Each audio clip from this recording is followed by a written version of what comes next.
Millions of workers will now be able to clock off and leave the job behind them without needing to be available after hours, thanks to new laws. Under the right to disconnect, employees can refuse contact outside working hours, including calls and emails, unless their refusal is deemed unreasonable. Martijn Boersma is an associate professor in the discipline of work and organisational studies at the University of Sydney, and he joins us now. Martijn, welcome. So first of all, what do you think of the fact that we have these laws now in the first place? Well, two things. They're very much necessary. We've seen encroachment of work time onto personal time. So that's one thing. Secondly, and I think this is something that's not been mentioned enough, is that we're not really doing anything radical here. There are a lot of other countries around the world that have already introduced a similar right. But what will this mean in practice?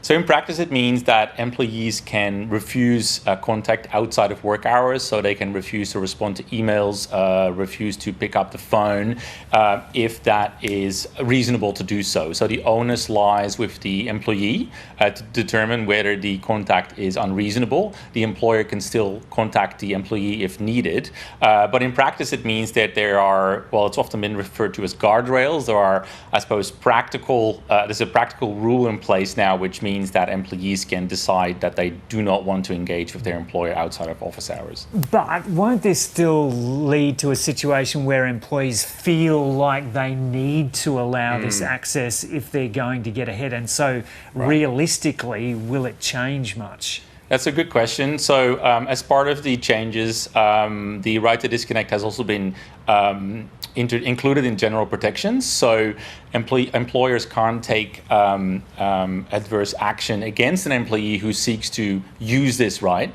And therefore, I suppose they should feel a little bit more comfortable in using it. That said, the Fair Work Commission has also said that the next 12 months will really be a period during which time we will have to find out how this works in practice, because obviously there will be differences in different sectors where you might have to have outside of office hours contact more frequently. So we'll really have to see in the next 12 months, and in 12 months' time, the Fair Work Commission will also conduct another review to see how this will pan out ultimately. Is it inevitable that this will end up in the courts, and that's where we'll get some fine-tuning of what this actually means? Or do you expect we'll just get that from the Fair Work Commission? Yeah, sadly, some of the rhetoric from the employer organizations has been a bit alarmist, unnecessarily so, I would say. In the other jurisdictions, and again, we take a page out of the book from the other jurisdictions, it is really up to the employers and employees to sort this out at the workplace level. So they've said, you guys figure this out. So before it would even come to the Fair Work Commission, they are encouraged to do it there. And even then, I suppose there will be a few test cases, but I don't think that we'll see the Fair Work Commission being clogged up with any sort of, broad range of right to disconnect cases anytime soon, no. And why do you think we've got to this stage, as you say, that there's been too much of an encroachment in employees' lives? Well, clearly it's really hard to disconnect. I find it myself. You check your email outside of office hours. You take a phone call here and there. But I think Michelle O'Neill from the ACTU said that on average, people in Australia do about 5 to 6 hours of unpaid work each week, and that's obviously that's quite a serious number.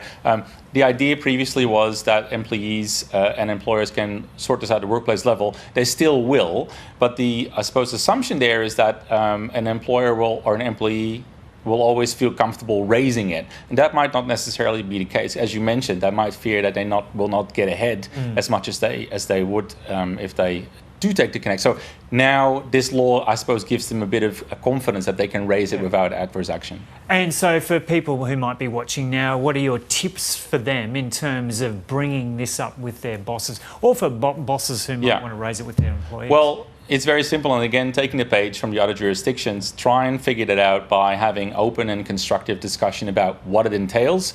What does this look like in our workplace? So the draft clause for the award that's been made by the Fair Work Commission is intentionally minimalist, because you can't create something prescriptive this early on that applies across the board. So have an open discussion about what that might mean for your company in your industry, and determine what is reasonable early on so that you don't get into the weeds as time goes by.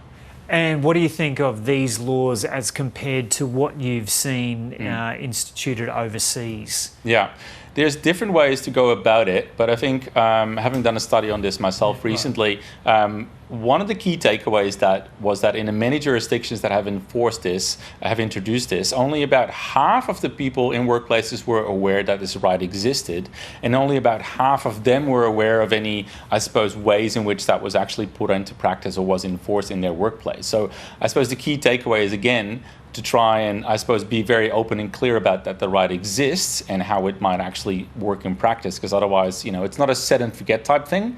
We have to really figure out how to do this at a workplace level to avoid, I suppose, confusion, but also to avoid any unnecessary disputes.